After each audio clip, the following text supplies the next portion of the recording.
No! I refuse to believe that King Corbin is winning Money in the Bank contract again. No!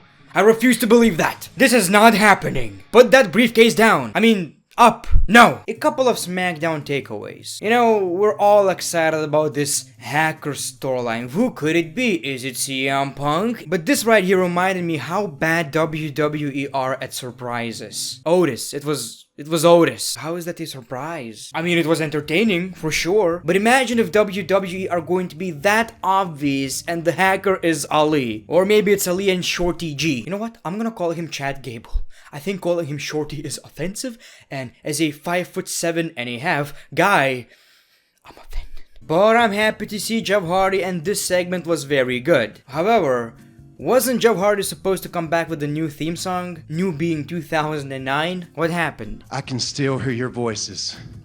Hardy, Hardy, Hardy, Hardy, Hardy! Welcome everybody to a brand new episode of Greatness of SmackDown. How are you guys doing? First of all, I want to thank my patrons because YouTube ad revenue is going down and down every single day. So your support means a lot. It's actually a pretty good amount right now. To be honest, I'm earning like over $300 from Patreon only. That's pretty good. But people, let's talk about SmackDown. Wasn't that bad of a show, if I'm being honest. Way better than Monday Night Raw. And again, people, I can say how much WWE sucks without the crowd in every episode. I can talk about it for minutes and minutes and minutes. Not hours, but I can talk about it. The thing is, it's not gonna change anytime soon. So let's try to enjoy wrestling, even though it's not the same. SmackDown on Fox opens up with Mandy Rose getting ready in the back. Otis walks up and asks what he can do to help, but Mandy is ready. Sonia Deville is also very ready. And we finally got the payoff, I guess, in a way. Mandy Rose versus Sonia Deville. Finally. I'm not gonna act like I'm very excited, but I mean, that is a pay-per-view worthy match. Kinda. And the match wasn't that bad, honestly. I enjoyed it, you know, it was pretty alright, better than I expected it to be, and I really enjoyed the ending. So Sonya Deville picks up the W, obviously with some kind of a roll-up, schoolboy, whatever, man, I don't know the names of wrestling moves, but it was pretty good. That was very, very good, like that spot, and Sonya Deville again picks up the W, so this rivalry is most likely going to continue, and like I've said before, probably going to end in a mixed tag team match, which is okay. The only question I have, what is going to happen after that? Otis and Mandy, what's next? Are they gonna end up splitting up? Is Mandy turning heel? I mean, that's probably what's gonna happen. In my opinion, that was a pretty decent way to open SmackDown with a very important long rivalry, finally getting that match between Sonya Deville and Mandy Rose. And like I said, I'm not that excited, but for people who are very into this rivalry, I'm pretty sure that was a bit of a treat. People, one thing that I've realized about Braun Strowman versus Bray Wyatt is that we're not getting Braun Strowman versus The Fiend. We are getting Braun Strowman versus Bray Wyatt. And it's not the same. It basically doesn't even matter. At all.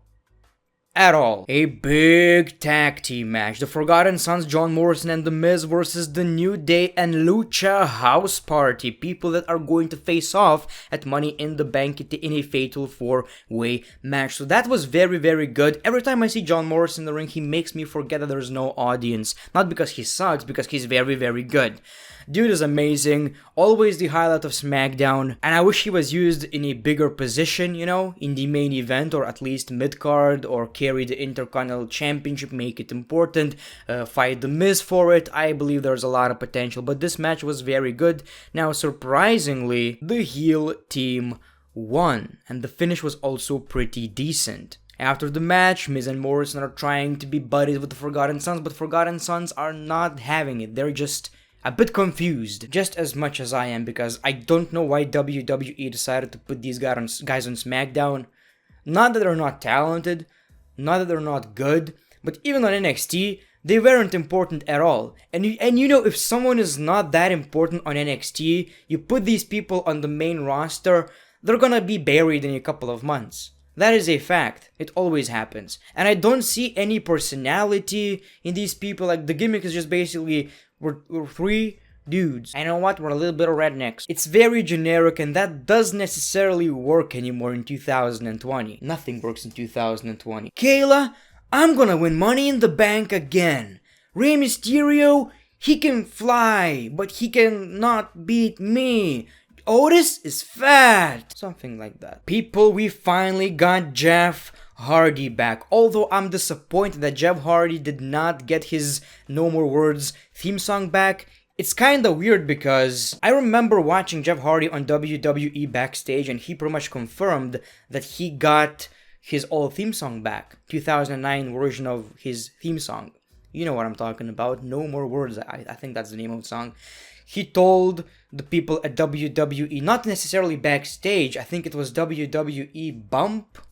I don't know what it's called, but basically it's on the WWE Network, and he confirmed that the song is back. Now, maybe it's still the case, maybe he's going to bring back that song at a pay-per-view or a little bit later, but one thing's for sure, Sheamus also wants his old theme song back, so maybe they should fight for the rights. And that was a very good segment promo, man. He was talking about how happy he is to be, back on SmackDown. He wants to have one more run with the WWE. He thanks the fans, and he can still hear people cheering for Hardy. He knows he's not done. Now, during this promo, Sheamus was watching on television and commentating over it. He's not a fan. Jeff mentions Sheamus and calls him out. We got Sheamus, and he pretty much said that we are tired of all the Jeff Hardy setbacks, returns, injuries, releases, all that kind of crap. People are tired of Jeff Hardy, according to Sheamus. We saw both men ready for a fight, and we got a big brawl in which Jeff Hardy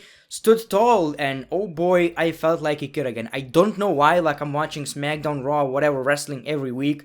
This segment for me was kind of special, because I used to watch WWE with the cousins and all that kind of crap, and I remember all of us being excited about Jeff Hardy, doing the Swanton Bomb, Twist of Fate, and Jeff Hardy is still very good. Like, he moves like he's, 20 years old, surprisingly. And I'm excited for the rivalry. Yeah, at first I was like, okay, that is random for both Sheamus and Jeff Hardy. I imagine better rivalries, but right now, all of this kind of makes sense, and I cannot wait to see what's gonna happen. So far, it seems like Sheamus is being built as this kind of a monster, big dude, because he didn't really, sell Swanton Bomb, because he stood up like 20 seconds after he got hit with a finisher, which was kind of weird, but Jeff Hardy still stood tall. Good stuff. Cannot wait to see what's gonna happen with this rivalry. The WWE Universal Champion Braun Strowman hits the ring. He did debut with the Wyatt family, but Bray Wyatt is not responsible for his success. The only thing that's responsible for this success is these hands. He says Wyatt felt threatened by him back then, and he should feel even more threatened right now. If you have something to say, come say that to my face or my hands. We got Bray Wyatt with a very entertaining entrance, not gonna lie, that was very, very entertaining. And to sum up this promo, basically, Bray Wyatt asked Braun Strowman to come back home, join the Wyatt family or Firefly Funhouse or something. Basically, he wants to get Braun Strowman back, and he also mostly wants the WWE Universal Championship. Obviously, Braun Strowman says that, you don't control me, Bray Wyatt, you don't control me. The only thing that controls me is when I'm alone and I play with these hands. So he declines, and whatever, Braun. Again, I've lost all interest in this rivalry once I found out that it's basically normal Bray Wyatt, Firefly Funhouse version versus Braun Strowman, and this basically doesn't even hurt Bray Wyatt's character, or I should say momentum, so even if he loses, nothing is going to change because the Fiend is still strong, Bray Wyatt is not. So that's a very safe way for WWE. Now, the thing about the safe way when it comes to WWE, it's boring. At least if it was The Fiend versus Braun Strowman, we wouldn't know what to expect. But right now, it's just like, okay, Braun is winning. Or something is going to happen like a DQ finish. It doesn't even matter. Who cares? And by the way, Braun Strowman as the champion just doesn't feel like he's a main eventer still. It feels like he's a mid-card champion, and I don't know why. We got Lacey Evans and Tamina versus Sasha Banks and Bayley. Surprisingly, we are getting Bayley versus Tamina at Money in the Bank. That still boggles my mind. Anyway, this match was fine, I wish Lacey Evans was the champion right now, man. She really earned it. She's very entertaining. Anyway, Tamina and Lacey Evans won the match. And that was basically it. I'm so uninterested in what's going on right here. That's just boring. And in the main event, we got Daniel Bryan, Drew Gulak, and a big surprise Otis, okay, versus King Corbin, Shinsuke Nakamura, and Cesaro. Very entertaining match. We also see the hacker stuff.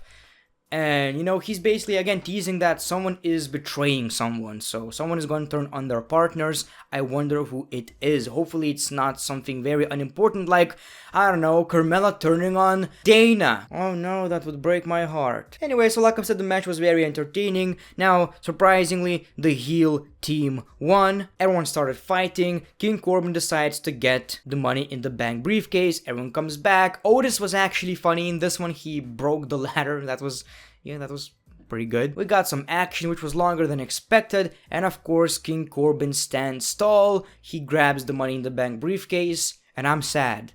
I hope it's not gonna happen. Please tell me this is not gonna happen. This is so boring, so expected, so predictable. Please tell me it's not gonna happen. When was the last time we got a good Money in the Bank ladder match? The match itself is always fine, but the result, the payoff.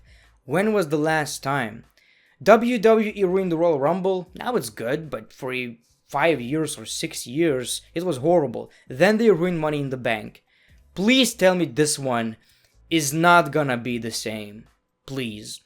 And that was your SmackDown. Not the worst show I've seen. Pretty decent, some story progression. Jeff Hardy being back is exciting. So let me know what you think about the show in the comments below. Follow me on Twitter and Instagram if you can. Support me on Patreon. I'll upload 2 General Manager episodes. I'll also debut Road to WrestleMania. So thank you very much for your support. The Great One, peace, love, and hugs. It's been a pleasure.